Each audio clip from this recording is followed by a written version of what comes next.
Bismillahirrahmanirrahim. Assalamualaikum warahmatullahi wabarakatuh. Tidak bosan, saya meminta izin untuk memperkenalkan diri terlebih dahulu. Nama saya Syafira Zahra, yang merupakan salah satu mahasiswa Fakultas Hukum Program Studi Ilmu Hukum di Universitas Muhammadiyah Sukabumi. Pada kesempatan hari ini juga saya mohon izin untuk menjelaskan pula sedikit mengenai materi yang saya dapatkan pada kuliah online yang diadakan oleh Universitas Muhammadiyah Sukabumi, khususnya Fakultas Hukum dengan MSU Malaysia, mengenai tentang effectiveness of the plurality election system in Malaysia, di mana video kali ini tidak lupa saya sampaikan bahwa video kali ini bertujuan untuk pemaduhan tugas ujian akhir semester mata kuliah Hukum Diplomatik dan Konsuler yang diampu oleh Ibu Rizka Ginalita Dwi Putri SHMH. Seperti yang kita ketahui bahwa Malaysia menggunakan sistem pemilu yang dikenal dengan plurality system atau lebih dikenal sebagai first past the post atau FPTP, di mana sistem ini juga digunakan di beberapa negara lain seperti Inggris, Amerika, dan Kanada. Dalam video kali ini saya akan menjelaskan mengenai apa itu plurality election system dan bagaimana penerapannya di Malaysia. Yang kedua, saya akan menjelaskan mengenai kelebihan sistem ini dalam konteks politik di Malaysia. Yang ketiga, akan saya jelaskan juga mengenai kekurangannya dan dampak terhadap representasi politik, dan selanjutnya mungkin saya akan menyampaikan juga mengenai kesimpulan efektivitas sistem plurality ini dalam konteks politik ya di Malaysia. Let's take many time. Let's get started our topic for tonight. For the first thing, I will tell you about apa itu plurality election system and apa ya penerapannya di Malaysia. First of all, let's define what the plurality election system is. Dalam sistem ini, kandidat yang mendapatkan suara terbanyak dalam satu daerah pemilihan akan memenangkan kursi tanpa memandang presentasi suara. Jadi meskipun kandidat hanya mendapatkan misalnya 35% suara, dia tetap bisa menang jika kandidat lain mendapatkan suara yang lebih sedikit. Malaysia menggunakan sistem ini dalam pemilu untuk memilih anggota Dewan Rakyat di Parlemen Federal dan Dewan Undangan Negeri, yang mana hal tersebut di level negara bagian gitu. Sistem ini juga memungkinkan setiap daerah pemilihan memiliki satu wakil di parlemen, atau yang disebut juga sistem single member konstitusi. Sistem ini juga digunakan di Malaysia sejak kemerdekaan pada tahun 1957 dan menjadi bagian penting di dalam demokrasi parlementer di negara Malaysia. Namun efektivitas sistem ini sering menjadi perdebatan, terutama terkait apakah sistem ini benar-benar mencerminkan kehendak rakyat secara keseluruhan atau tidak gitu. Yang kedua, kelebihan apa sih yang dimiliki plurality election system ini di Malaysia gitu. Now maybe we talk about the strength of this system, especially in Malaysia, maybe in political of Malaysia context, because in Indonesia we didn't use this system in our plurality, in our political maybe. So first thing about simplicity, atau pertama mengenai simplicity, di mana sistem ini mudah dipahami oleh pemilih. Voters hanya perlu memilih satu kandidat dan kandidat dalam pemilihan mendapatkan suara terbanyak itu menang gitu. Hal ini membuat proses perhitungan suara menjadi lebih cepat dibandingkan sistem lain seperti proportional representation atau PR. Terus kedua itu mengenai stability atau sistem ini cenderung menghasilkan pemerintah yang stabil karena partai dengan mayoritas kursi biasanya dapat membentuk pemerintahan tanpa koalisi yang rumit. Di Malaysia sendiri kita bisa melihat ini pada koalisi Barisan Nasional atau BN pada yang mendominasi politik pada tahun 2018 selama beberapa dekade hingga 2018 maksud saya. Yang ketiga, kelebihan dari sistem ini ada strong link between representative and constitutive konstitusi.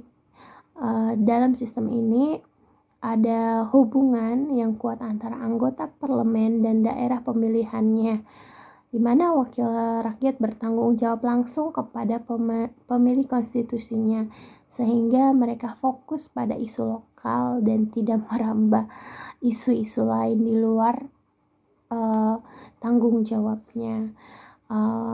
For the fourth things is about clear accountability, di mana sistem ini juga membuat pemilih lebih mudah untuk menilai dan mempertanggungjawabkan kinerja wakil rakyat mereka.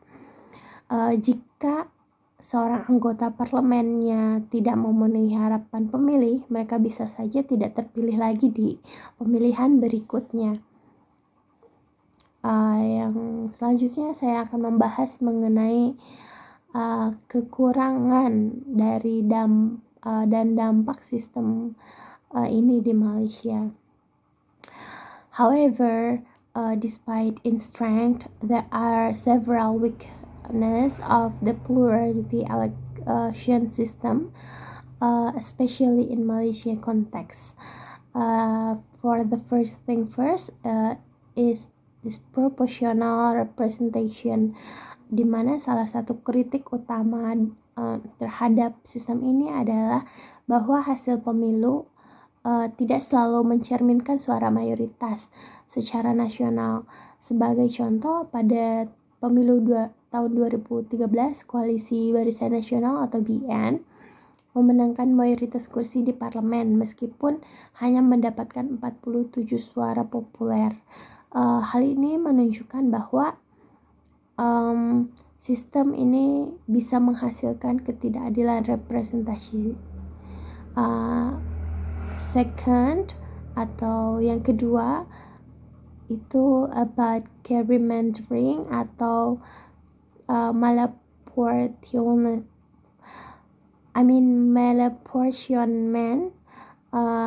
yaitu menjadi salah satu isu besar di Malaysia, yaitu adalah praktik gerrymandering dan malapportionment, di mana batas-batas daerah pemilihan dirancang sedemikian rupa untuk menguntungkan partai tertentu.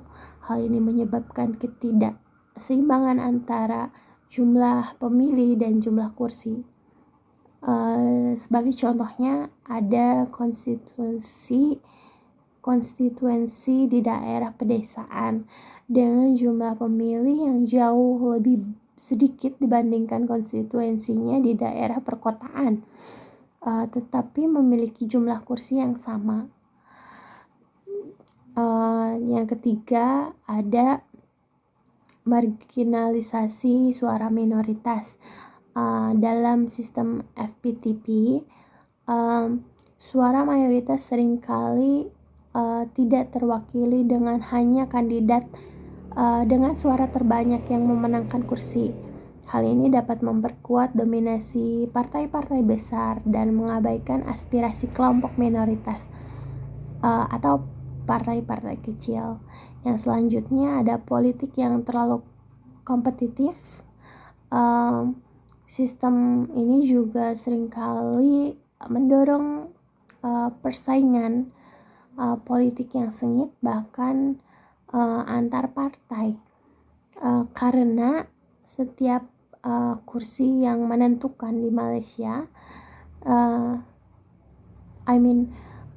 karena setiap kursi sangat menentukan. So di Malaysia kita sering melihat ketegangan politik yang meningkat saat pemilu karena sistem ini mendorong winner takes all. For the last one is about kurangnya inklusivitas, di mana sistem ini cenderung mengabaikan kebutuhan untuk menciptakan koalisi yang inklusif, karena partai atau koalisi yang menang tidak perlu mendapatkan dukungan mayoritas yang absolut. So here we go.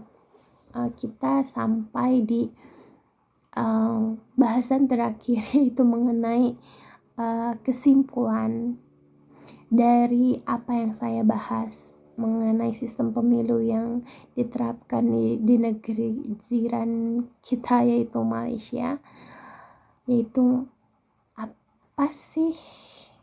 apakah sistem ini efektif? Let's wrap this up by discussing whether the plurality election system is truly effective in Malaysia. Di satu sisi mungkin sistem ini memberikan stabilitas dan efisiensi, terutama dalam konteks politik Malaysia yang kompleks dan banyak kelompok etnis dan agama. Namun menurut saya di sisi lain, sistem ini juga memiliki weakness atau kelemahan mendasar yang dapat menghambat demokrasi yang sehat, terutama dalam hal representasi yang adil. Karena untuk meningkatkan efektivitas ini, menurut saya ada beberapa langkah yang harus dipertimbangkan atau yang dapat dipertimbangkan, yaitu yang pertama, mengurangi praktik gerrymandering dan malapportionment melalui reformasi lembaga pemilu seperti Election Commission atau EC di Malaysia. Selanjutnya, melalui mengadopsi elemen proportional representation untuk memastikan bahwa suara rakyat tercermin secara lebih adil di parlemen. Selanjutnya, yang ketiga juga meningkatkan edukasi politik kepada masyarakat agar mereka lebih memahami pentingnya mengenai suara mereka dalam sistem yang ada.